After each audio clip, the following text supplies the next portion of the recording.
Good morning, everyone. Welcome to the December 3rd Special Finance and Audit Committee meeting. I'd like to first recognize that we are gathered on the traditional territory of the Samick First Nation. Our clerk today will be Ms. Sheila Gurry. We don't have any councillors attending electronically today. Today's Special Finance and Audit Committee meeting will be held in accordance with the Community Charter and Council Procedure Bylaw 2018, number 7272. I'm noting that we have no one in the gallery, so I'm not going to advise them of question period or the sheet in the double doors to my left. And mercifully, that will also save me reading a long warning about appropriate behavior, as we all have, it's all senior staff here, and Christmas is coming, so I'm sure they'll all be kind this morning, no cheering or jeering.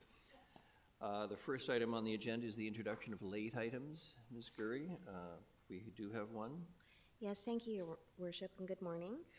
For late items, we have the replacement of the PowerPoint presentation titled 2026 to 2030 Financial Plan Recap and Decision Points for agenda item 5A, and that's it. Thank you very much. Motion for adoption of the agenda is amended. Moved Councillor Prino, seconded Councillor Thorpe. All those in favor? Any opposed? None. Motion carries. We have no minutes to adopt, and we're on to presentations. 2026-2030 Draft Financial Plan Recap and Council Decision Points. Ms. Mercer, good morning. Welcome. Thank you, Your Worship. So this morning, Ms. Fulla is going to walk you through a recap of where we're at and any changes that have taken place since we've done the draft plan. And then we'll go through all of the decision slides that we went over on Friday, plus the additional ones that were asked to be added. So I'm going to hand it over to Ms. Fulla, and she'll take you through that. Thank you very much. Ms. Fulla, please. Good morning, Mayor and Council. As Ms. Mercer said, I'm going to provide a brief recap of the current 2026 to 2030 draft financial plan, after which we'll be seeking your input on changes you would like us to incorporate for the provisional budget. Several changes have been incorporated into the budget since the draft plan was originally completed, and we are now at 6.9% for 2026, which includes 1% for asset management. There have been no changes in user fees, and Council has given first 3 readings of the bylaws, which will be going for adoption on December 15th. The changes have reduced the property taxes from $3,099 to $3,092, or an increase of $211 over 2025 for the typical home.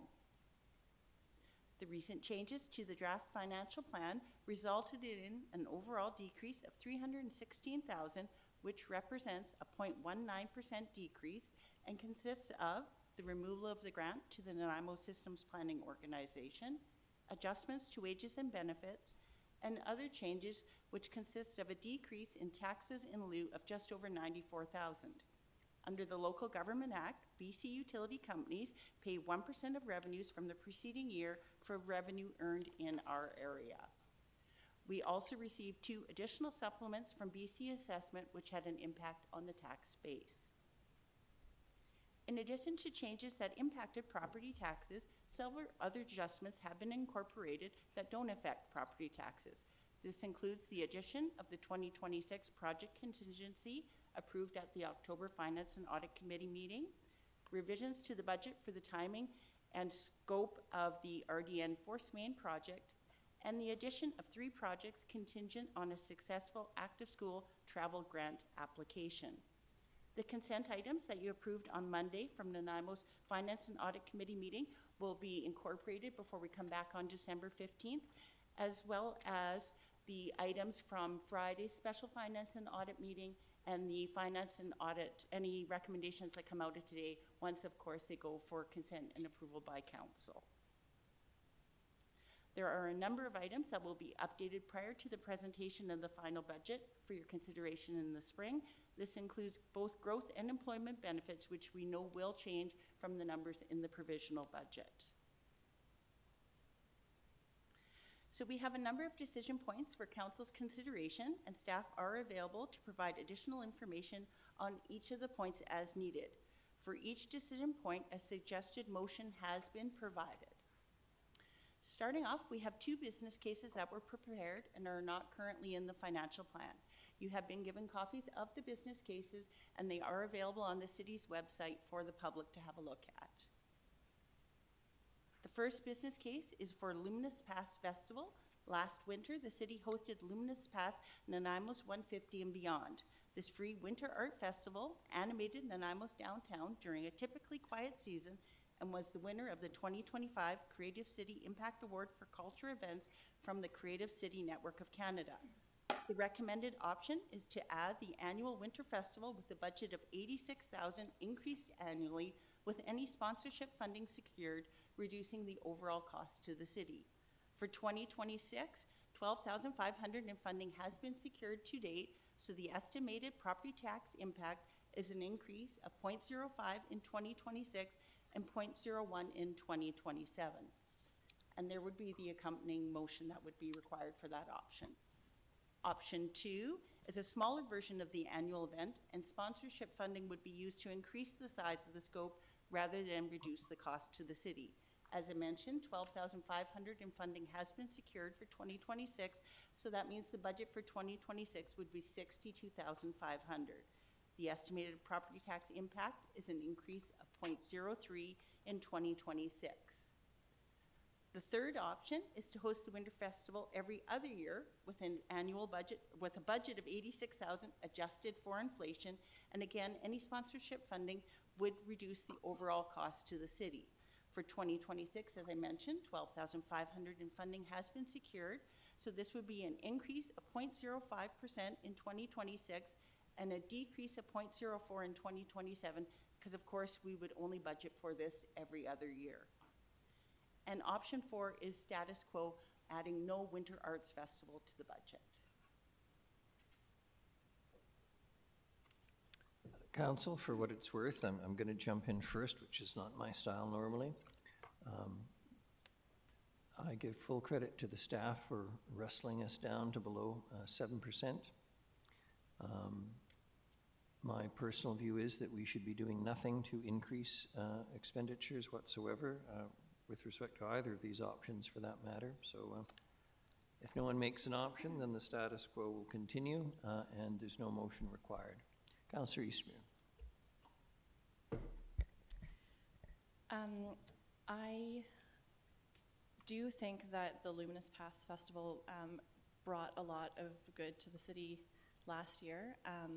I actually was hesitant about the festival when council first supported it, and then in attending it, I really saw the amount of community members who came out for it and the view that there's kind of very little to do in Nanaimo over the winter during that dark season, and the way that it activated the park at night I thought was a real credit to Jamie Brettsine's idea of bringing this festival, and I loved the way that it incorporated a lot of local artists. And so I definitely hear the point about not wanting to do anything to increase this year's budget, but I actually think if we don't have it this year, people are going to wonder what happened, because last year it was so well attended and really well appreciated. And I like that there's a couple of different options as far as like doing it every other year or having like a slightly scaled down version. So the impact is like 0.03%, like it's very small. That's for option 2, and so that would be the budget with the $50,000 with any sponsorship funding being used to expand the scope of the festival. And I do think the sponsorship opportunities for this, we already have some confirmed options here, $12,500, which is awesome, and I think that we can attract more. And so I would like to move option 2 to support the Luminous Pass Festival, and if that's seconded, I would appreciate it. Seconded, Councillor Manley. Speak to it. Yeah, thank you. So I think I already, in fact, it did. Pardon me, I spoke in advance of moving the motion, which I shouldn't have done. Sorry about that. Yeah, so I'll just let that stand. Appreciate it. Thank you. Councillor Gessbrock, then Councillor Manley. Thanks. I think that the festival was very positive and it was great. I went down there and there was a ton of people out, and was interesting talking to the different artists that, you know, had some funding to be able to make creations and gather people around and celebrate the city. And I do think there's a lot of value in this festival. I do think that we do need to be mindful of the increase, and quite frankly, there's a few other items that I for myself, I think for the community are much higher priority, and so I'm reluctant to support this at this time. I think my preference would be for something like this, you know, within our current recreation budget and granting program, to look at how to make this a reality with the current resources. And I think it needs to be a council decision point on a tax increase. So I think at this moment, you know, I would prefer this to be an item later on in the discussion in terms of decision points, and not right off the bat. So yeah, I'd struggle to support it right at this moment, and would like to go through some of the other higher priority items first. Thank you. Thank you. Councillor Manley and then Councillor Thorpe. Thank you. I thought it was a well-attended event. Brings a little bit of activity and light to the park in the dark and dismal time of year. I would actually like to see this picked up by a nonprofit organization or the DNBIA. But I think I would be willing to support $50,000 this year just to keep it going. And I thought that staff did a great job of this last year, and I would do that in the hope that they find an organization to take it on and seek the sponsorship and make it happen. Thanks. Thank you. Councillor Thorpe. Thank you, Your Worship. Through you, if I may. So I attended the festival, and quite honestly, and I mean no disrespect to the organizers, I just didn't find it that spectacular to the point where I would want to commit yearly funding to it. Through you, if I may, to staff, and I'm sorry, I guess I'm a bit slow here this morning. Option number 4, maintain the status quo. Could Ms. Fulla or staff just clarify for me, how is that different than any of the other options? Through the chair to Councillor Thorpe, status quo would mean no Winter Arts Festival because it's not currently in the financial plan. Okay. At this point, I have other priorities in our budget, and I know it's not a huge amount, but we continually say that with items that all add up. So there's other things I would prefer to support than this, so I don't think I can support the motion that's on the floor. Thank you. Councillor Perino. Just to add to the conversation, Your Worship, I just think there's so many competing issues right now that our tax dollars needs to go towards. Although I did enjoy this, and I think it's great to have it in the off season. It's an expensive event to put on and to do it right, which is why the way they did it last year. So I'd like to see it in future years, but I just think this year we need to concentrate on other areas. So I won't be voting for this motion. Thank you. Thank you. Councillor Eastmere. Sorry. Excuse me. Through you, is there an opportunity to defer this motion then to later in the budget discussion as to Councillor Gessler? Without a specified time. Ms. Gurry. Maybe at the end of today. Your Worship, I would just maybe like to hear from finance staff, because I think the provisional budget bylaw is scheduled to come to the December 15th meeting.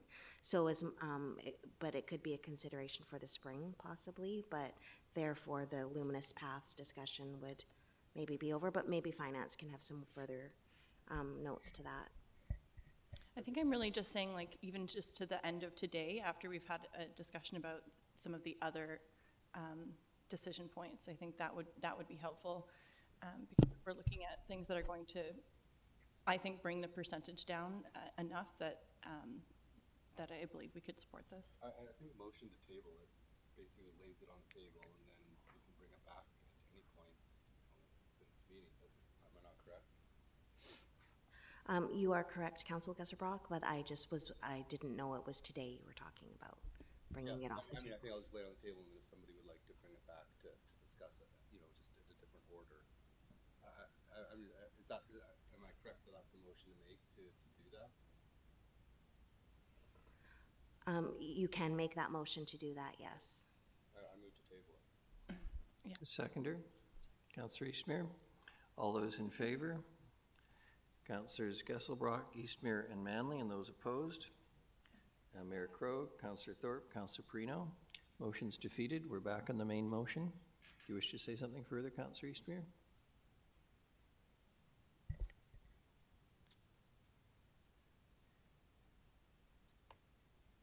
Well, it's not hard for me, actually.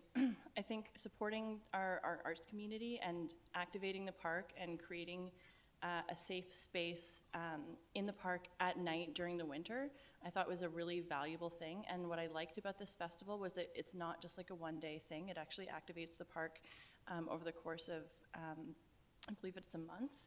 And when we make some other decisions further down the line today in terms of like increasing, like funding the RCMP budget at 90%, which I've heard from Councillor Armstrong, there's support for that from the inspectors. So I think if we're able to do that, then the impact of supporting this festival is going to be very small, but you're going to see a lot of community benefit to that and economic impact. And we're trying to give people reasons to visit Nanaimo.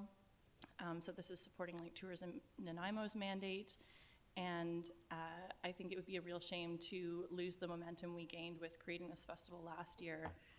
And so would appreciate the vision to be able to support this continuing through option 2. Thank you very much.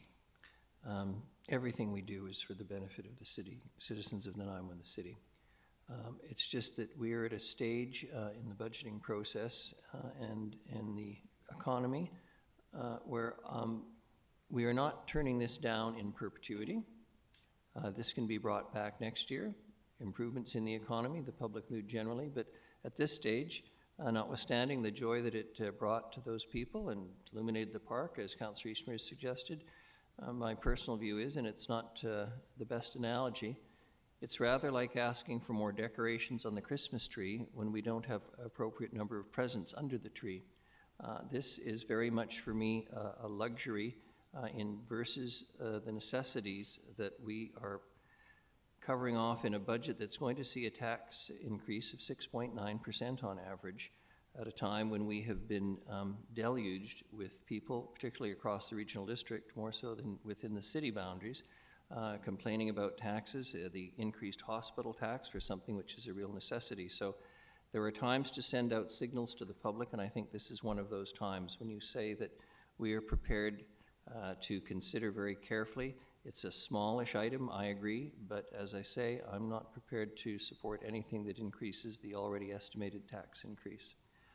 Those in favor of the motion? Councillor Eastmere, Councillor Manley, those opposed?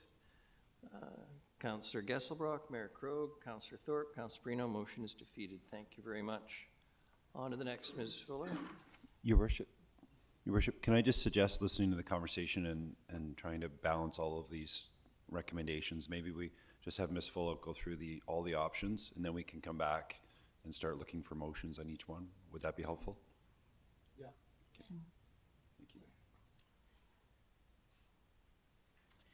So the second business case staff prepared is based on council direction last September to prepare a business case for this budget cycle regarding long-term sustainable resources to improve active transportation networks. The business case has 3 options for your consideration. Option 1, which is the recommended option, would involve staff bringing forward each spring as part of our financial plan development session that occurs in June, the list of active transportation projects likely to be excluded from the draft financial plan due to funding constraints. The committee could then identify which project could be considered for inclusion as decision points during budget deliberations. Option 2 is to revise the annual $300,000 per year pedestrian unallocated program to an active transportation unallocated program for a 5-year term effective 2026 and increase the annual budget to $500,000 a year funded from the Strategic Infrastructure Reserve. And option 3 would be no change to our current processes. Our next decision point is based. Sorry, a question? Yes. Sorry, Your Worship, thank you. Just a very quick question through to Mr. Sims. Just as we look at this active transportation and the possible, revise of the pedestrian unallocated program, what is the capacity of staff to complete the programs that we put in? I'm concerned that can we do the 300,000 per year? Do we have the capacity to do that with all of the other work that our incredible staff have to do on a yearly basis? I just want to make sure that when we're considering these, that we can actually accomplish what we set out to do. Thanks, Your Worship. I think that's a good question. What I would suggest is that a larger pot of money would result in a larger project, maybe not necessarily more projects. It's good point. It's going to be flexible all over the place with various active transportation projects. Like it's up to council each year. It may be let's invest a lot in a lot of crosswalks, or it may be let's put a cycle track in somewhere. That kind of decision. Good points. Thank you. Thank you, Worship. Thank you. Our next decision point is from the January 22nd, 2024 Governance and Priority Committee meeting, where the results of the asphalt level of service study were presented, and Council made a motion to consider increasing the annual road maintenance budget by $1.5 million during 2025 budget deliberations. A number of options were presented and deliberated by Council during the last budget cycle. Ultimately, it was decided to revisit this budget cycle and look at a phased approach. We have 3 options for Council's consideration.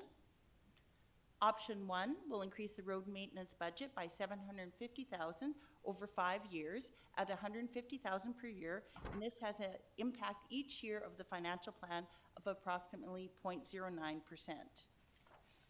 Option 2 will increase the road maintenance budget by $1.5 million over 5 years at $300,000 per year, and this has a property tax impact each year of the financial plan, starting at 0.18% in 2026.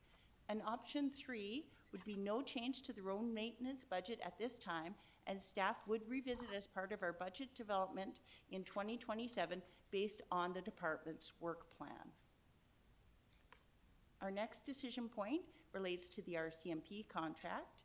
Historically, the city has not budgeted for 100% of the RCMP contract costs due to a consistent pattern of vacancies. For 2023 and up to and including 2025, we budgeted at 92%. The draft budget for 2026 maintains this 92% assumption, increasing to 95% for 2027 onward. A few items to note are the collective agreement for the RCMP members expired on March 31st of this year. The budget does include a contingency for a new contract. However, the actual contract could be above or below this estimate. As well, we have an RCMP contract reserve available to help fund contract shortfalls. The recommended option is 92%, but we also have 3 other options for Council's consideration. We could budget the contract at 93%, at 95%, and both of those options would increase 2026 property taxes, or we could budget at 90% for 2026 only. This would have an estimated property tax impact of a decrease of 0.54% in 2026 and an increase of 0.5% in 2027. And of course, next year during budget deliberations, we would bring back a decision point on what we would like to do for 2027. The 4th decision point is regarding the negative wage contingency. In 2025, for the first time, the city introduced a negative wage contingency in the general fund to help minimize the annual operating surplus given the higher rate of staff vacancies in recent years. The draft plan includes a $750 negative wage contingency again for 2026, which is consistent with 2025.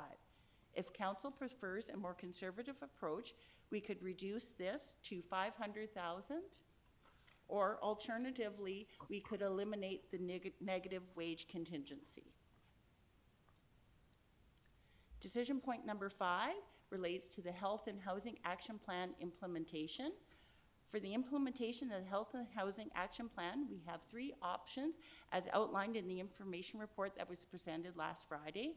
As well, options 2 and 3 are funded from different funding sources, so council could choose to proceed with both options, or if you select option number 1, with the remaining funds, you could allocate them to option number 3. Option 1 is the addition of a temporary staff member for a term of up to 2 years who would lead and support social development projects and programs, conduct research and data analysis, and work with our community partners. As this is a fixed-term temporary staff position, it would focus on immediate priorities, and the outcomes of this work would inform future staffing needs based on evolving priorities and available resources. This position would be funded from unspent funds carried forward from 2022, less any amounts needed to settle outstanding liabilities, so there would be no impact to property taxes. Option 2 is similar to option 1, but rather than the position being temporary, it would be permanent. As a permanent position, this role would provide continuity and sustained leadership for long-term strategic priorities, ensuring ongoing progress beyond immediate initiatives. This position would be funded from property taxes, and the projected 2026 property tax increase for this option is 0.08%. And finally, option 3. And as I mentioned, if council selects option 2, they could also select option 3 as well. If you selected option 1, you could allocate any unspent funds to option 3 should you desire. For option 3, the unspent funds from 2022, less any amounts needed to settle outstanding liabilities, would be carried forward to 2026 to support health and housing initiatives and/or programs. This option would prioritize direct services rather than the upstream coordination or systems planning. And finally, the last 2 slides are related to projects that the committee indicated last Friday they wish to have further discussion on. A motion has not been provided for either of these slides. This is an opportunity for council to discuss and provide direction if necessary. The first is phase 1 of the ENN trail lighting. This project would light approximately 2 kilometers of the ENN trail from Northfield Road to Rock City Road, and the project has a budget of $1.2 million in 2026. Next, we have phase 3 of Westwood Lake. This includes park improvements in the areas between First and Second Beach. This project has a total budget of $2.6 million with design budgeted for 2026. And as I mentioned on Friday, a portion of this project is included in the proposed new DCC project list. So those are all our decision points, so I can go back to our second business case there, should council wish to make any motions.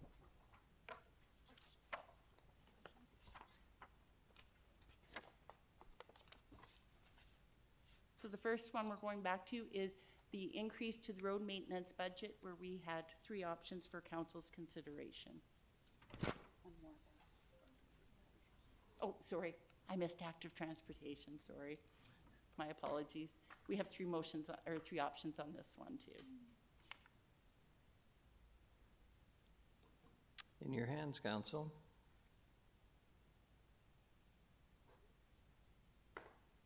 Councilor Prino. Thank you, Your Worship. A question through you. Do we have any particular projects in mind where the funding would be used? Thanks, Your Worship. At this point, no. I think Okay. this grew out of the recent committee report and to develop a business case for this year's consideration. So we haven't yet examined any of the active transportation or expanded active transportation for inclusion.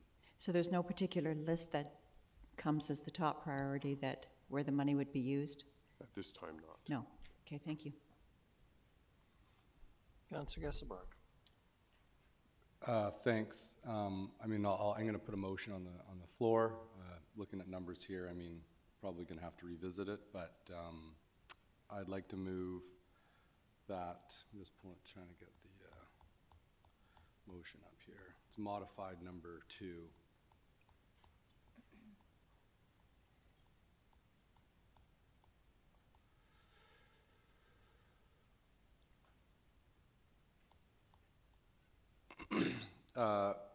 Revise the annual 300,000 per year pedestrian unallocated program to an active transportation unallocated program for a 5-year term effective 2026, and increase the annual budget to 600,000 per year is funded from the Strategic Infrastructure Reserve Fund.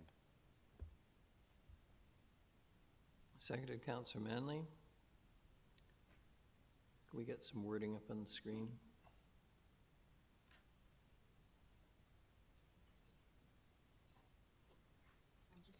Your Worship, just to clarify, I believe you modified it to the 600 intentionally. Yeah. Thank you. Yeah, it's just a 100,000 increase from the 200,000. So the motion as it reads, only it's increased to 6 as opposed to 500? Yeah, correct. Wish to speak to it? Absolutely. So, I mean, this has been a long time coming. We have our active transportation planning for safe and accessible streets. And the pedestrian allocated fund has been good. $300,000 doesn't really get you a lot in terms of the demand that we're facing, you know, for school zones, for all of our transportation planning ideas of building, you know, minimum grid, all the different corridors that we need to put active transportation on.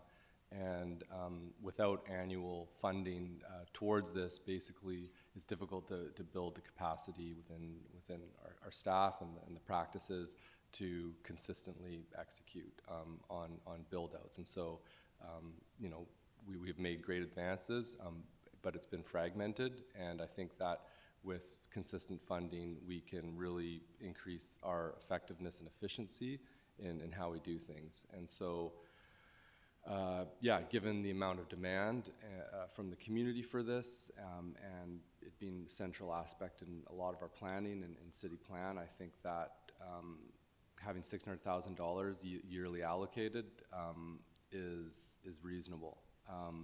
And by changing it from the pedestrian unallocated fund to just general active transportation fund, it provides the flexibility for our staff to address the projects within that whole realm of active transportation and do big enough projects depending on the needs of the plan and prioritization for that year. I'm grateful to see this come forward. I think it was last year that there was a report presented to council for the need of annual funding for safe and accessible streets, and I'm glad that, you know, it's here in some fashion, and so yeah, happy to move this forward. Thank you. Thank you. Councillor Thorpe. Through you, Ms. Fulla, I thought we'd skipped over this, and I wondered if I had missed Ms. Fulla's summary of the implications on these options, and I'd appreciate hearing those.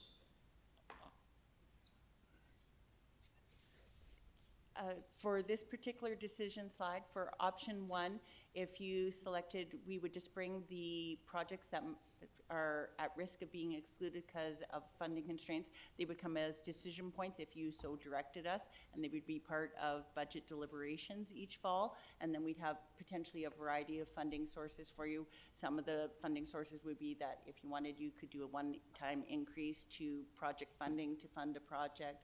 We'd look if there was reserves available to fund them. Option 2 that Council Gasselbrecht is motioning here, this would reduce the funding available in your Strategic Infrastructure Reserve for other initiatives that you might wish to support. Right, thank you. And just to clarify on option number 1 is really suggesting that rather than add what I'll call a blanket amount of money to this pot, we would get specific projects brought to council for decision points one by one. Through the chair to Councillor Thorpe, yes. So the project planning for staff starts in usually February of each year. By the time we get to June, when we're coming to you for direction for the upcoming budget cycle, we sort of know which projects we think we'll have funding for and which ones will likely get excluded because there's a lack of funding. So what staff would do would bring forward that list to council, and you could have a look at that list and see if any of them are a priority for council, and if you directed that, you would itemize which ones were a priority for you for us to bring back for this type of budget deliberation. So it would be actual projects that you would Thank be you. voting Thank you on. for that clarification. So hearing that, my preference would be the flexibility that option 1 offers. Thank you. Thank you. Councillor Perino. Thank you, Your Worship. Councillor Thorpe asked the question that I was interested in as well, but I'm just wondering through you to Ms. Fulla. So with the option that Councillor Gesselbrock has put forward, the 600,000 per year funded from the strategic infrastructure. So it says 5, but you said 6, right? The motion is for 600,000. So does that extra 100,000, does that make any difference to the property tax, or can we still draw it from the strategic? Is that what you're thinking? Through the chair to Councillor Perino, yes. So currently, the program is unallocated pedestrian, so the scope of the program would be increased. The 300,000 right now comes from your strategic infrastructure reserve, and of course, staff brings you a list of projects, and you choose how to allocate that 300,000 a year. So this would just change the project to broaden the scope and increase the budget, but the process would still be the same, that the department would bring forward a list of projects that they've prioritized, and council would provide direction on how you wish to allocate the 600,000 each year. I'm actually struggling with this one, Your Worship. I want to see more pedestrian active transportation areas completed. However, I like the idea of taking a project and making it bigger, and I like having that option. So I think I'm going to vote against this one for now, and I would prefer option 1, just because I want to see these projects come to us, and I want to be able to fund them as they come along and make sure they get done properly. Thank you. Thank you. Councillor Manley. Thank you. Yeah, I'm happy to support this. Just from what I heard, we're going to be able to look at these projects as they come along. We could add further funding if needed for a larger project, but we have a huge demand for sidewalks in this community, and as the mayor has pointed out multiple times, you can't buy a lot of sidewalk for $300,000, and we suffer from the effects of amalgamation, and so we hear from people right across the community about the need for sidewalks and safe pedestrian transportation, and actually $600,000 is a drop in the bucket. So having a consistent level of funding is important, and being able to add to that as decision points come to council is always going to be an option. So I'm happy to support this. Thanks. Thank you. And just to be clear, Ms. Fulla, Ms. Mercer, this will not increase the tax rate for this year. Through the chair to the mayor, correct. This will not increase the tax rate for this year. All right. Any further discussion? All those in favor? Those opposed? Councillors Thorpe and Perino, the motion carries. Ms. Fulla, please. I'll just wait here for them to get the slide deck back up.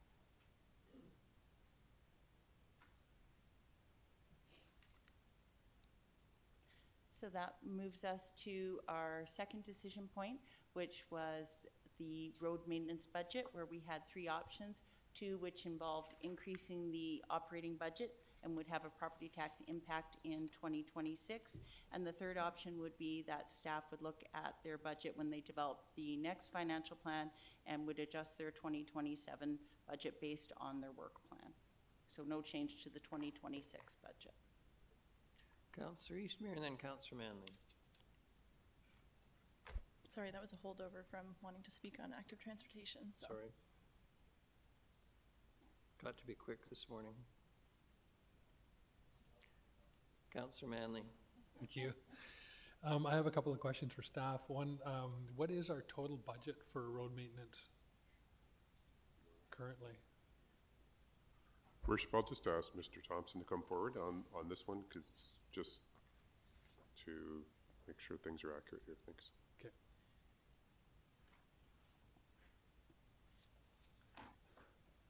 Mr. Thompson, good morning, welcome. Good morning, Mayor. Good morning, Council. So our annual budget for road maintenance activities is split out into a number of different buckets. The primary road maintenance budget is about, and Ms. Fuller can correct me, I believe it's about $750,000 each year. That has been increasing, but at about 5% per year, which is less than covering our cost and expense increases. So we're going backwards. And that doesn't include like projects where we're repaving streets. It's mainly like filling potholes and. Correct. This is strictly the maintenance side of the work that we do. We continue to leverage capital projects and utility projects as much as possible to get the economies of scale that come along with those. Okay. Thanks. Council, in your hands. If no motion's made, we'll move on to the next one.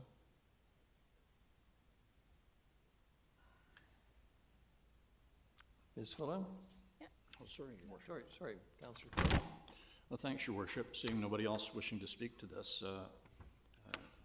I just heard that we are falling behind in road maintenance, and I've heard that before, so I am prepared to make some sort of motion.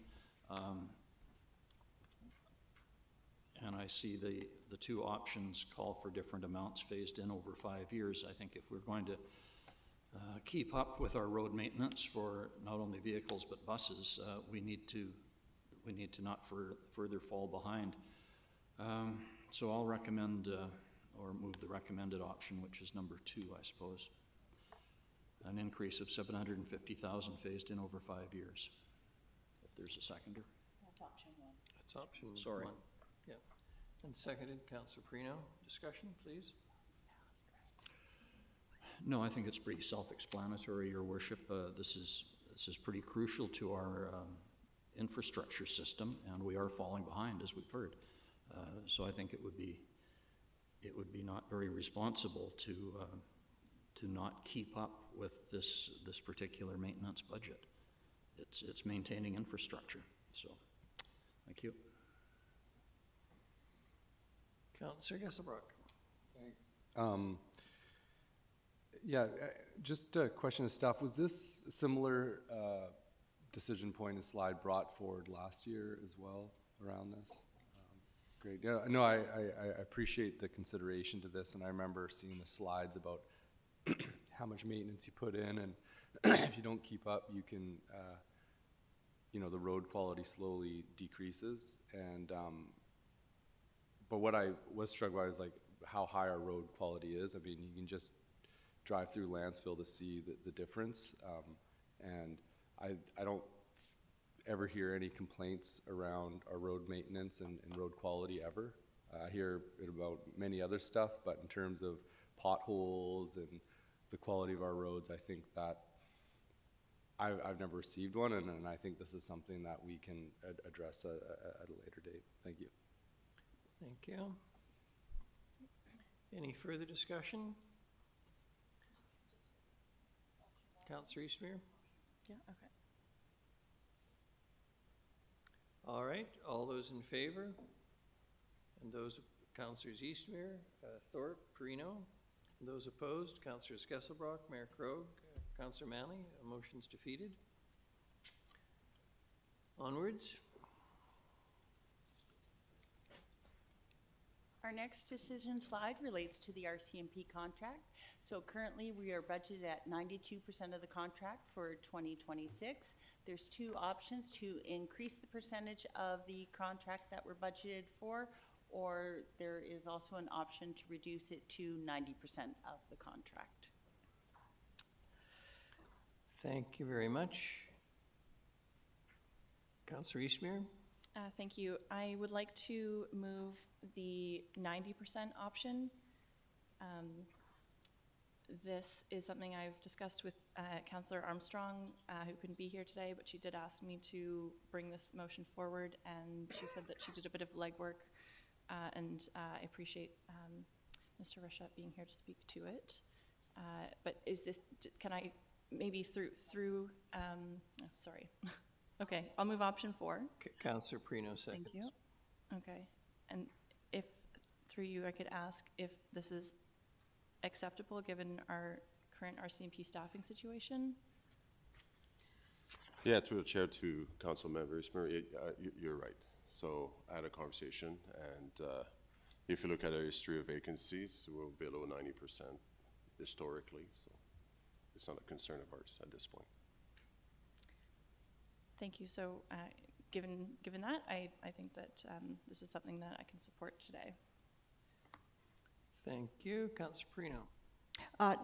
Sorry, Worship, I agree. I heard Councillor Armstrong speak about this. I certainly wish we had full capacity. We don't yet, so the 90% will cover us for this year, and I'm glad that we look at this every year and make it a decision point given what is going on at the time, so I'll be fully supportive. Thank you. Councillor Manley. Thank you. Yeah, basically I need to hear from Superintendent Rashad about this, that this is an acceptable amount for now, and so I'm willing to support this. Thanks. Thank you. And Ms. Fuller, this would have the impact on the face of it of taking the anticipated increase down to 6.34%, yes? Through the chair to the mayor, correct, we go to 1 decimal place, so we would drop to 6.3%. And to you, Superintendent, thank you for coming this morning. Have we exceeded the 90% mark in any of the last few years? I'm looking at both you and Ms. Mercer, because one thing council also has to think about, and I'm thinking about as we do this, it will have potentially an impact on the usual surplus that we manage to ring up, which will mean less money to play with the following year. So there are consequences. It's not like there aren't consequences.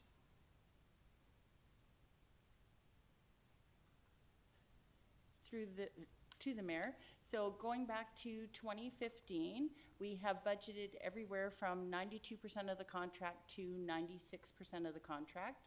In 2015, we did have a surplus from the contract when we were budgeted at 96%. Between 2016 and 2021, we did exceed the contract every single year, and our budget was anywhere from 92 to 95% of the contract. Part of that in 2 years. 1 year it was due to a legacy settlement, and 1 year it was because there was a new agreement reached with our CMP members, and retro was higher than anticipated. Since COVID, so 22, 23, 24, and we're projecting in 2025 for a surplus, and the percentage was 92% in 2023, 2024, and 2025, and we were 95% in 2022. So surplus every year, but is that surplus? Surplus every year since starting in 2022. We had 2016 to 2021, we were in a shortfall position. I guess to ask the question sort of backwards, so to speak, so that the amount of money that was actually spent did not exceed 90% of the budget in any of those years, correct?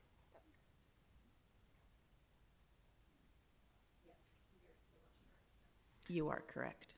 Thank you. On that basis, and I want the public to maybe listening and paying attention to understand that this is not a decrease to the police budget. It's not a reduction in staffing or anything of that sort. It is a reflection of the challenges that the RCMP face in filling the positions here, and we have budgeted every year more money than has been spent in the last few years, and this is simply accepting that, or certainly hoping for that continued reality so that we don't have to budget as much as we do, and therefore we can actually potentially reduce the anticipated tax increase for this year. If there's no further discussion on that basis, the motion is on the table, which is to reduce it to 90%. All those in favor? Any opposed? None. Motion carries. Thank you very much. Much appreciated, and appreciate the work of the RCMP here. Ms. Fulla. Our next decision slide relates to the negative wage contingency, and staff's recommendation is to maintain the status quo and have a $750,000 negative wage contingency for 2026. The other two options we have provided would both increase the property taxes for 2026. Councillor Prino. Thank you, Your Worship, and I will move option number 1 if I get it seconded.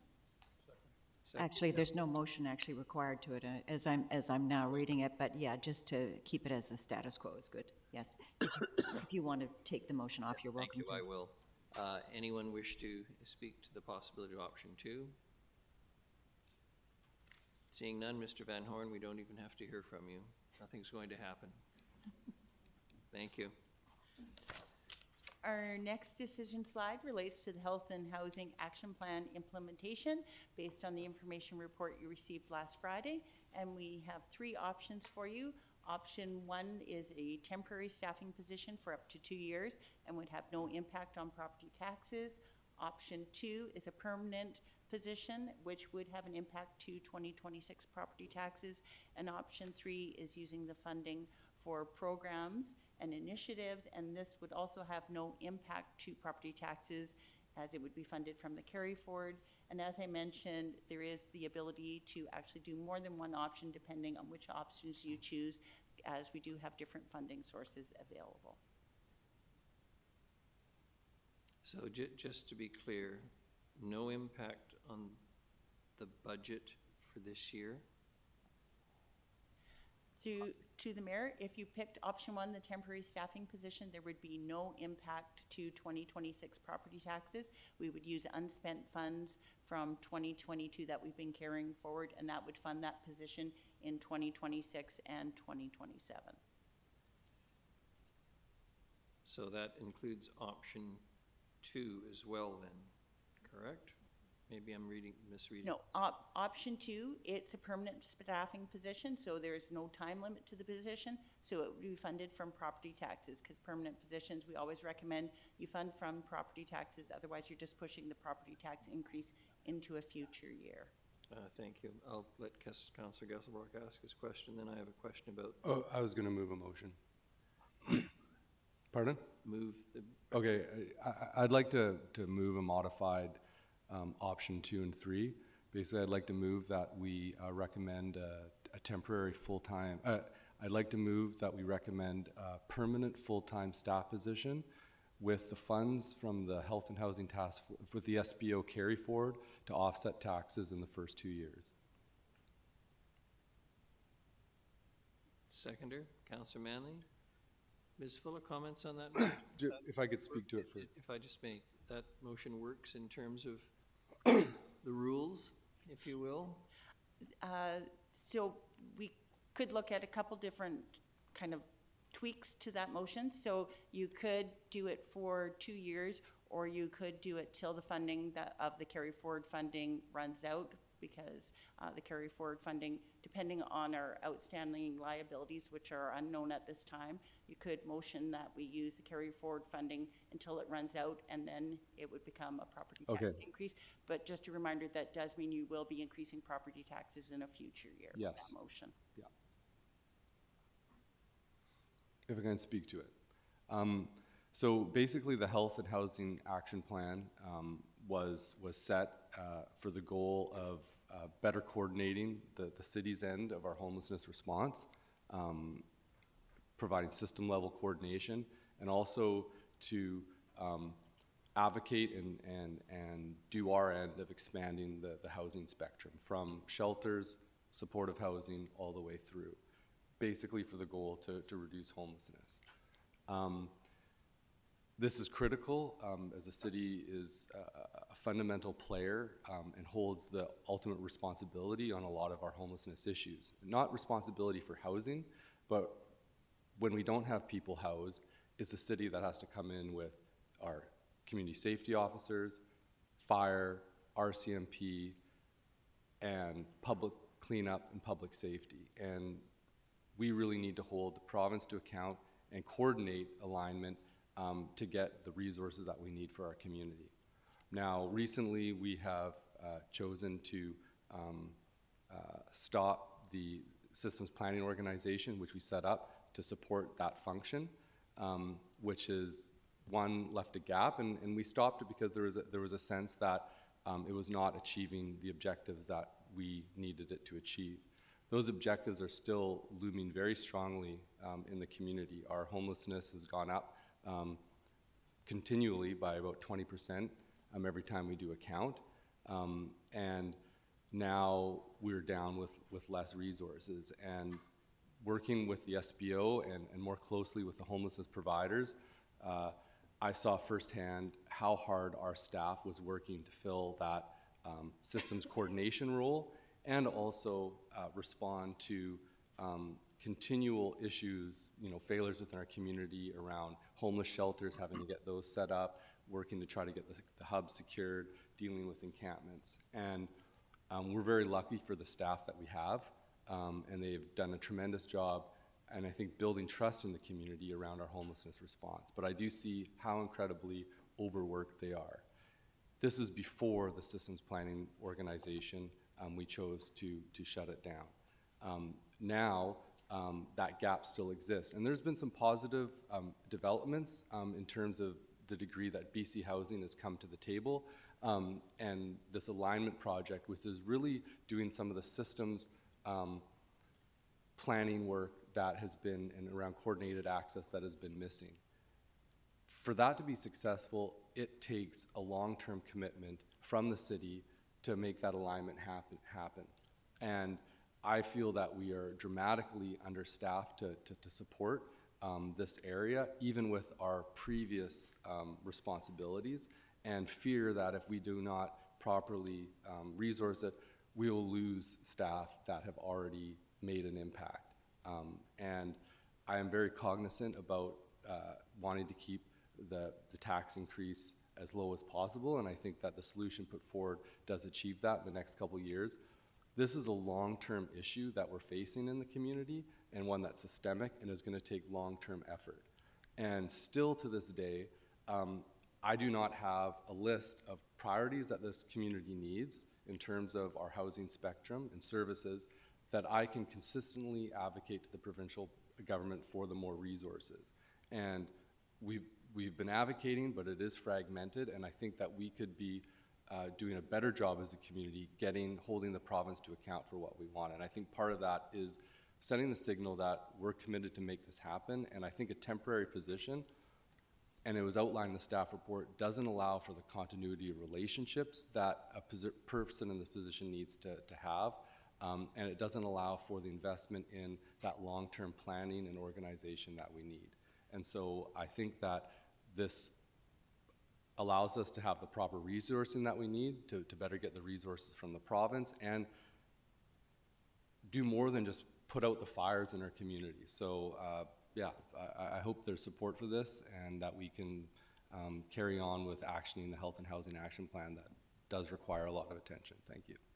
Thank you. Councillor Thorpe and Councillor Perino. Thank you, Your Worship. Through you, if I may. I agree with much of what Councillor Giselbrock has just said, and I am fully supportive of using this funding to add a person to our staff. However, from my point of view, I don't see a downside to the option one, which is the recommended option. A 2-year temporary position, that's 2 years. I think that provides a fair amount of continuity, and it does achieve our goal of boosting our staff capacity. It also allows us some flexibility to have a look after 2 years to see if this is being used effectively. And if we've learned anything from the SBO, I think it is that we need to be able to reevaluate programs and their effectiveness. So as I say, I'm in favor of adding a staff person, but I don't see why we wouldn't just go with option one, the 2-year temporary staff person, no impact to taxes. It gives us 2 years to work with that staff person, and if we like what they're doing, then we can always extend or make that permanent, and if we don't, then we can change direction. So I would be more in favor of option one, the recommended option. Thank you. Thank you. Councillor Prino, then Councillor Manley. Well, darn it, Councillor Thorpe took away all my thunder. I agree with everything that he said. I too, I think Councillor Gasselbrock made some excellent points, and I am very much in favor of seeing this move forward. But for me, I want to see some successes, and I want to make sure that we're moving in the direction that we want to have. And I just think that a 2-year temporary staff member will give us that option. And I agree with Councillor Gasselbrock. I think this is going to be a long-term mission, but I want to see where it's going first before we put it in as a permanent position. So I think it's actually quite an exciting time for us to take this on. I'm very happy to do this, but I won't support the particular option that he has recommended, but I would go, if it fails, I'll go back to option 1. Thank you. Thank you. Councillor Manley. Thank you. Yeah, this homeless crisis is not going away in 2 years. We're going to be dealing with this for a while. I thought all along, actually, that this should have been resourced within our staff. I think that the city has the ability to coordinate better with the nonprofits in our community to ensure that resources are used more effectively and to get them to work together. It can unfortunately be a competitive field between nonprofits for funding and resources, and I think it's really important to be showing leadership in the community in terms of how we resource and how we band together, to work with senior levels of government to assist with fixing this problem. And it's not going to be a short-term fix, it's going to be a long-term fix. And I think that if we heard from staff earlier on that if we do a temporary position that it doesn't provide the same kind of continuity or job security for somebody who's coming in. And I'm supportive of establishing something. We've got a really good working team. I can see that they need more resources, and the problem is only getting worse. And so I see the need for this ongoing, and it doesn't affect taxes in the first 2 years, and that's something that I'm happy to see move forward. Thanks. Thank you. Councillor Gesselbrock, second time. Thanks. I think some of the points around temporary or permanent are very valid. I think one thing I learned through the SBO process is that accountability, like structure, around governance accountability is absolutely critical. And that means like having objectives, when we create plans like the Health and Housing Plan, really clear objectives that are measurable on the action items and tracking the progress of are we actually doing what the items that need to be accomplished are outlined. And I think that is lacking, especially when you have external agency. It just sort of takes it one more removed, and council's very is a lot more accountable to that progress, and with our own staff, we provide that oversight. And if it was just the health, if this new staff person was just for actioning the health and housing plan, I would agree a temporary position probably puts greater accountability on producing results. Why I think though that the issue with the temporary position is that already we are under-resourced in that department without taking responsibility, full responsibility of the Health and Housing Action Plan. Already we are running our staff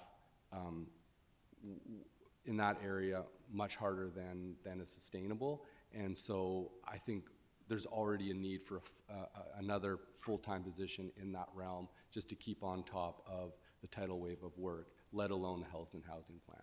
Thank you. Thank you. Ms. Popelsing, a question for you. Yesterday you sent around a lovely summary for the Nanaimo Alignment Project. How does this fit in with this position? Through your worship to council, that what I provided council for the members of the audience watching was a brief summary through our staff of something called the Alignment Project. So what this project does is it brings together one component of the Health and Housing Task Force as it relates to homelessness and coordinating people through something called a coordinated access, so triaging people through shelters into permanent housing. How it impacts this position is this position has, or the social development team have been taxed with providing support to that. Initially, it was staffing through the SPO, and then when they no longer had funding through United Way, our staff became a key component of supporting that. So it's a complementary role. It doesn't take away all of the work from the Health and Housing Task Force. It's one element. And so it's an additional platform or group that our team supports. So it doesn't stop the work of our team, but it adds to it because there's a gap that was intended to be filled through the SPO. Does that help, Your Worship? Thank you. Thank you. I must say I'm a horrible mix of cynicism and pessimism and optimism on this whole topic. The cynic in me says that it's been a crisis, a declared provincial emergency, the overdose deaths, etc., for a decade now. So if that's a crisis, it's a pretty long-running crisis. It's the new normal. In terms of pessimism, I'm not holding out a lot of hope given the rather tepid responses of the provincial government in the last few years, particularly around my least favorite but most talked about topic, which is secure and voluntary care, compulsory compassionate care, or the whole issue of the open use of drugs in this province. I'm somewhat pessimistic that we will see significant changes. On the optimistic side, goodness, how long can this continue? Surely there must be some light at the end of the tunnel. I'd be prepared to support option one. I'm not anxious to set up a permanent staff position on this. I'm with Councillor Perino. I won't vote for the current motion, but I will certainly support option one. I think that is a more reasonable approach. I live in hope that at some point the provincial government will take its responsibilities seriously instead of expecting municipal property owners and taxpayers to fund the things that are most rightly theirs. Anything further, Council? Motion's on the table. It's on the screen. All those in favour? Councillors Eastmere, Gesselbrock, and Manley, and those opposed, Mayor Krogh, Councillor Thorpe, Councillor Perino. It's defeated. Anyone care to move option one? Sorry. Councillor Perino first, and Councillor Manley, actually, I heard him move it, and I'll second it. But yeah, I'm glad we're all on the same page. Let's. I'm indifferent.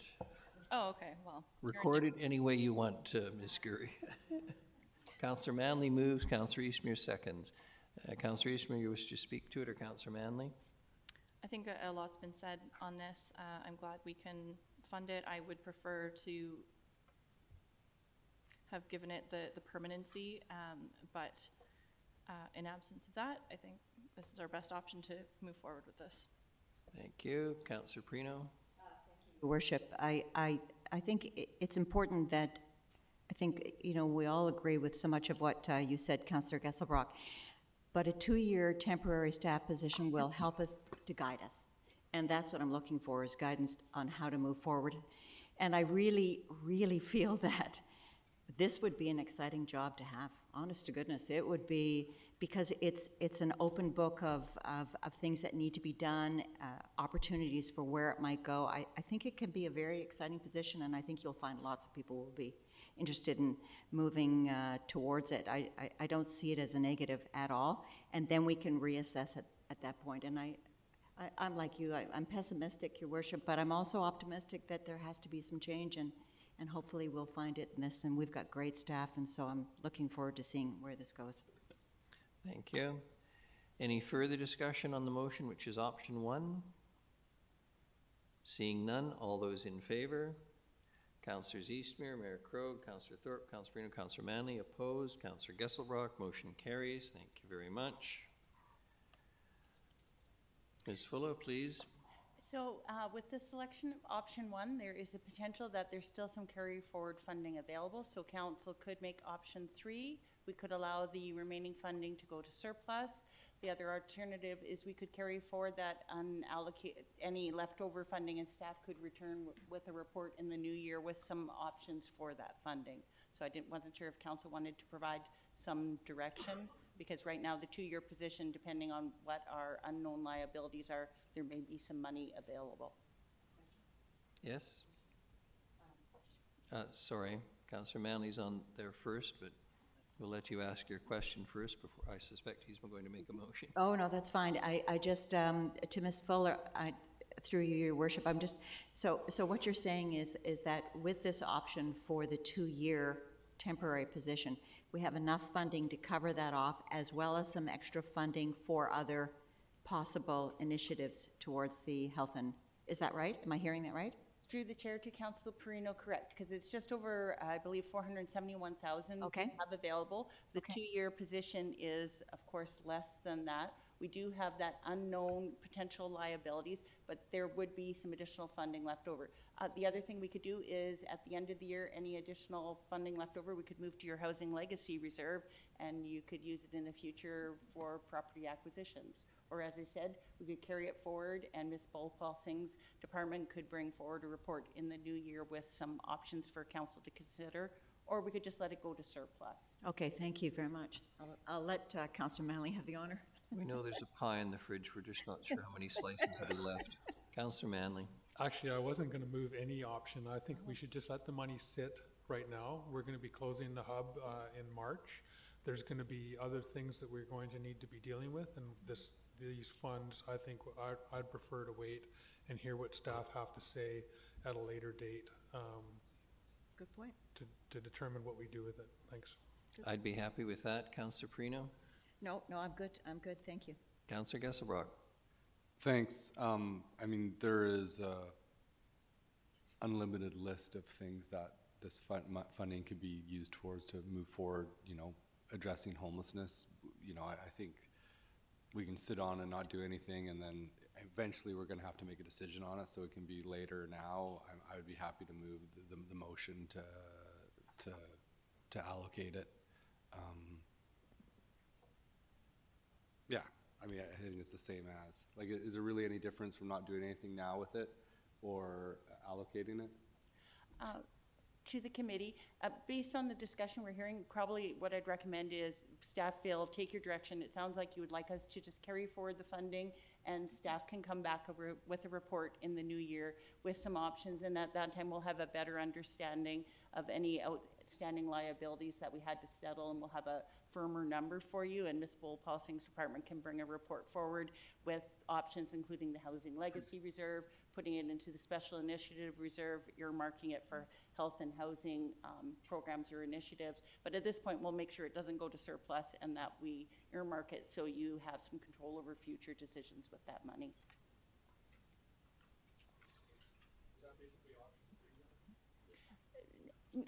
Just sort of option 3. At this point, we're just going to take direction as to carry it forward, and Ms. Bullpulsing can bring back a report with, a host of options and suggestions on how council might want to allocate it, and then we can do that for final. Okay. At the shopping list. Councillor Eastmere. I just wondered through you if one of those options could include putting that funding towards the social planning grants to potentially fund more of those projects that we weren't able to fund with this last round? Through the chair to Councillor Eastmere, I believe that would be possible.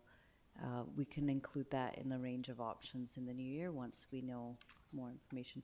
And actually, can I confirm with Ms. Fuller that we can do that? Through the chair to council to Ms. Bullpulsing. Yes, I mean, we could, if council so chose, to increase the funding for the social grants for 1 year, because of course the funding wouldn't, or you could spread it out over a couple of years. We could do that. We could have another intake to the program, or we could go back and revisit applications that were denied because there was insufficient funding, and staff could make a recommendation to fund some of those. Thank you. Yeah, I think that's what I'd be looking for, to potentially fund some of the ones where they've already submitted the applications. If that could come back as an option, that would be appreciated. Through the chair, if I might address council, one other option too is in the new year to potentially come back with a GPC to confirm council's priorities regarding the health and housing action plans, so that staff have a good sense of what options you might want brought forward based on priorities. Thank you. Thank you. Ms. Fuller, please. So the next decision point is the ENN Trail Lighting Phase 1. The committee had indicated on Friday that you might wish to discuss this project further. Councillor Gusselbrock. Thanks. You know, I'd really like to see this project go through. I know earlier we've had discussions, however, that there might be a gap of million something in another project, and so I do think that we need to be open to shifting different projects that we have prioritized if there's other priorities that do come up, or desires for that funding. Yeah, and I think this and the Westwood Lake was two projects that were identified that we could shift out in case we need to free up funding. I don't know if a decision needs to be made at this moment on it, but just want to flag that even as late as, you know, last meeting, there was an unknown that came up that I know a few councillors have been looking at, trying to find a solution around. Thank you. Councillor Perino. Thank you, Worship. Question through you to Ms. Fuller. What would the tax implication then be if we were to agree to this level? Through the chair to Councillor Perino. So council should prioritize projects for staff. If you wanted to reduce funding for projects from property taxation, that would be a different motion, and then we'd go back and look at what projects we would reprioritize. If council felt this project wasn't a priority, then any general revenue money funded to this project would be moved to another project, and we'd shift funding around and preserve funding in a reserve. Gotcha. Thank you. Councillor Manley. Thank you. I think it was Councillor Brown that brought this up, and I'm not sure what exactly he had in mind, but I think this is a really good project. It's important. It's a very dark part of the trail. There's not street lights in that area, and so I'm happy just to leave it as is right now. Sorry, you're happy to? Leave it as is. This is coming from one of our reserve funds, I believe. It's not from taxation. Councillor Eastmere. Thank you. I'm happy to see the ENN trail lighting proceed as planned. I think this is a project that we've been expecting to see for a while. If you drive along the road and see that section at night, it's incredibly dark along there. There's not really street lights along there, so I'm glad that this is already in our scheduled budget, and yeah, so status quo, we don't have to do anything on it today. Thank you. Thank you. Councillor Thorpe. Well, thanks, Your Worship. I was just going to clarify the point that Councillor Eastmere just made and ask through you, is a motion required on this, Ms. Fuller? All right, thank you. Thank you. For what it's worth, I must say, call me old-fashioned, having grown up in Coombs where there were absolutely no street lights anywhere with the Port Alberni Highway running through town. I'm conscious of public safety, but I'm not aware of any significant reports of violence or assaults or anything or injuries along this particular section of trail, which runs along the highway, which is heavily used. Flashlights are still available the last time I checked in most hardware stores. I've never saw this as a priority in comparison to upgrading facilities for children who would actually use them, who suffer from various disabilities. I just don't see this as a priority. So it's not going anywhere. So my comments are immaterial to what's proposed. But as I say, I think of all the things we could be doing in the city that would either enhance public safety or provide further amenities, this has to be one of the least important. Councillor Thorpe. Thanks, Your Worship, and on this point, I have to respectfully disagree with you, but just to make a point through you, if I may, to me, this is not just a trail, it's a very, very popular recreational facility. And I use it often and regularly at all times of day and have done for many years, and I see a lot of other people of all ages, and sections of it are, I think, dangerously dark. And I think this does speak to safety. So, I certainly support this project. Thank you. I'm minded, Councillor Thorpe, if better to light a candle than curse the darkness.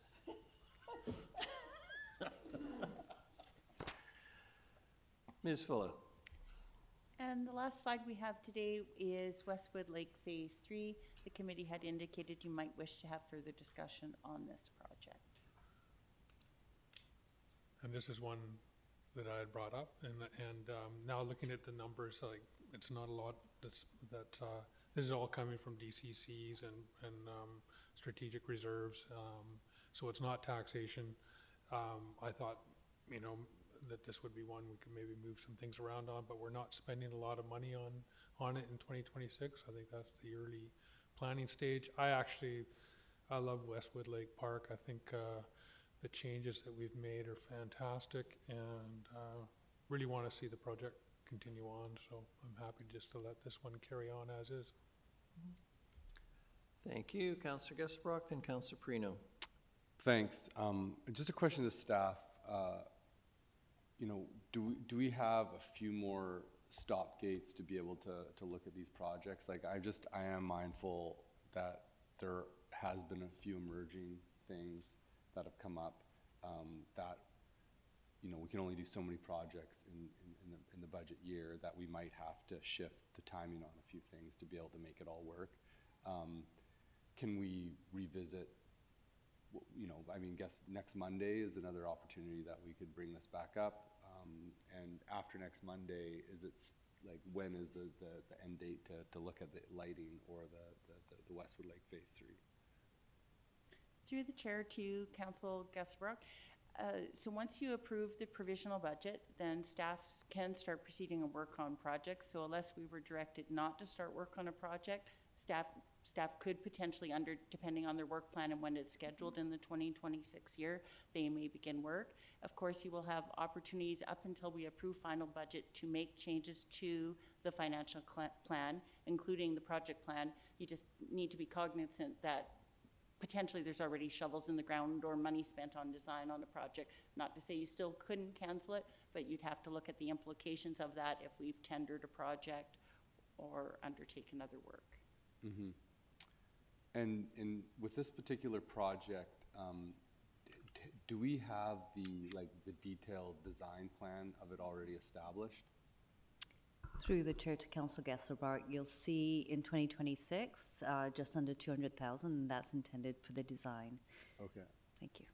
Okay, so the design's not set. One, speaking specifically of the project, there's some aspects that compared to what was needed, in the phase 1 and 2, this one doesn't seem as critical. And also too, the upgrades have been great. However, they did come with the elimination of a play structure at the park, and that's the one thing that I've had a lot of complaints about, that the swings are great and the sandbox is great, but for families that would go there regularly, having something that the kids could all run around and play, once there's more than a few kids at the park, the swings are taken up, and it's just, there's no more space, where the other one could accommodate 10, 15 kids. To consider within the design, but this would be one that I would look at, and I don't think we can really make a determination on it, because there's a few sort of variables in the air, but probably we'll have to revisit this and the other project next Monday council meeting. Thank you, or Friday. Councillor Perino. Thank you, Your Worship. I know it's been painful for the public what we had to go through with the earlier phase on Westwood, but it's such a popular destination for families, and I just think this is one we really want to see finished. It's an important project for not only our current families, but future families. I just think this is one of those that just pulls people in. It's very popular. I do agree, actually. The children's park area, I'd like to see more done, you know, to accommodate more children. But boy, the improvements this past year have just been phenomenal, and I just hope we keep going. Thank you. Any further discussion on this? If not, I'm in your hands, Council. Do you want to go back to the Luminous Paths motion now, or do you want to take the morning break? I could bring the luminous paths. Ms. So, tabled. because Councillor Gusabrock was on the prevailing side, he could ask for it to be reconsidered, if that's what he's asking. I think I'd like to have it reconsidered just out of consideration for we to change the process going forward. And I think, yeah, now that I've gone through the process, I feel a little bit differently about this. Okay. So motion to reconsider.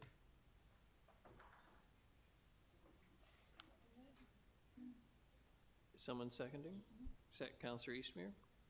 So you're voting just on the reconsideration right now, and then if that passes, then the motion would be on the floor. But first, you have to vote on whether or not you will allow the reconsideration. Through the chair, sorry to interject at this point in time, just for your information, today we just got confirmation of another $1,000 sponsorship. So that number there would be changed to 13,500 and adjusted. Thank you. Thank you. Councillor Gusabrock, wish to say anything on So, this? Your Worship, you have to vote first. Oh, okay. You have to vote on whether or not you're going to allow Right. the motion to be back on the floor, Your Worship. It's different with a councillor bringing back a debate motion. on it? Yeah. Yes. No, not on reconsideration. Is there debate on reconsideration? That's what No. I just asked. No. All right, all those in favor of reconsideration? Councillors Eastmere and Gusselbrock and Manley. Those opposed, Councillor Mayor Krogh, Councillor Thorpe, Councillor Prino. Motion fails. Your Worship, I'm conscious that 3 of our councillors are not here today, and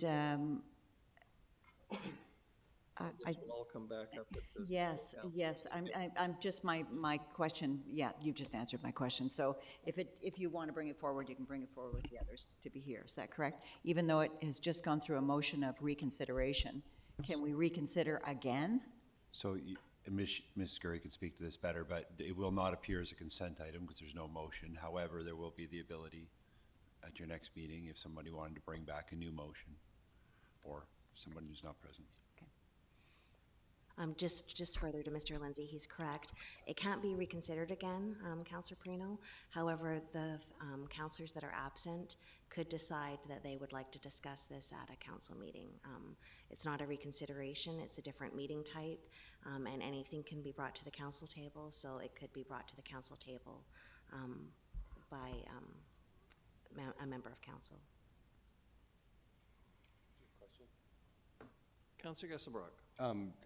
This is more out of curiosity. I'm not trying to push the issue. I'm just, the on reconsideration votes, is it different when it's at the committee level and then the council level? So what happens here really doesn't, you can do whatever at the council meeting. You're correct, Council Gusbrock. So it wouldn't be considered a reconsideration Yeah, gotcha. at a council meeting. Thank you. Well, Council, and unless the lone citizen who's come this morning, whose attendance is appreciated, I suspect there's nothing on question period. Ms. Gurry? Motion to adjourn.